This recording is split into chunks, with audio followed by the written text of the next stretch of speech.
اگلے باب کی طرف آتے ہیں، باب الوکالتی فی البدنی و تعاہدھا، اونٹوں کا کسی کو وکیل بنانا اور ان کی حفاظت کرنے کا باب۔ 2317 نمبر حدیث پاک ہے، سیدہ عائشہ صدیقہ رضی اللہ تعالی عنہا بیان کرتی ہیں کہ رسول اللہ صلی اللہ علیہ وسلم کی قربانی کے اونٹوں کے ہار میں نے اپنے ہاتھ سے بنائے تھے۔ تو جیسے حج پہ سرکار صلی اللہ علیہ وسلم نے 63 اونٹ نہر فرمائے تھے، تو ان کے یہ قربانی کے اونٹوں کے یا جو دم کے اونٹ ہوتے تھے ان کے ہار ڈالے جاتے تھے، وہ دور سے تاکہ ممتاز نظر آئیں، اور ان کو بڑا محترم سمجھا جاتا تھا، قابل تعظیم سمجھا جاتا تھا، لہذا لوگ ان کو مارتے نہیں تھے۔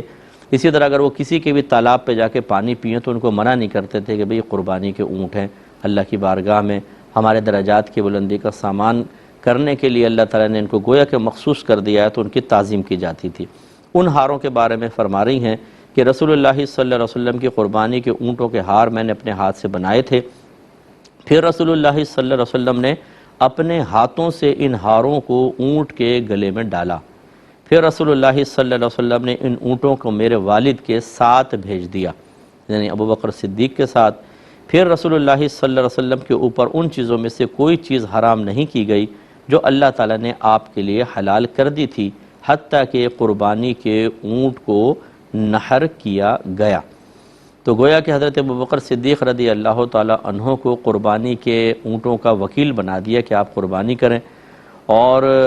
سیدہ عائشہ فرماتی ہیں کہ جب سرکار نے حکم دیا کہ قربانی کریں، اس کے بعد کوئی حلال چیز آپ پر حرام نہیں کی گئی۔ مراد یہ ہے کہ شرعی احکام بتدریج نازل ہوتے تھے، بعض اوقات ایک حرام چیز کو حلال کر دیا جاتا تھا، جیسے پچھلی شریعتوں میں بعض چیزیں ممنوع تھیں، اس شریعت میں ان کو حلال کر دیا۔ تو یہ جو دوسرا حکم نازل ہوتا ہے جو پہلے حکم کو ختم کر دیتا ہے، وہ حکم اٹھا دیتا ہے، اس دوسرے کو کہتے ہیں ناسخ،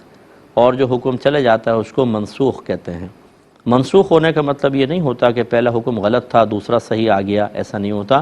بلکہ ناسخ جو ہوتا ہے وہ اصل میں جو پہلے والا حکم تھا اس کی مدت بیان کرنے کے لیے آتا ہے۔ یہ سیدہ عائشہ فرما رہی ہیں کہ پھر رسول اللہ صلی اللہ علیہ وسلم کے اوپر ان چیزوں میں سے کوئی چیز حرام نہیں کی گئی جو اللہ تعالیٰ نے آپ کے لیے حلال کر دی تھی، یہاں تک کہ قربانی کے اونٹ کو نحر کیا گیا۔ اس کا مطلب ہے کہ کوئی ناسخ نازل نہیں ہوا۔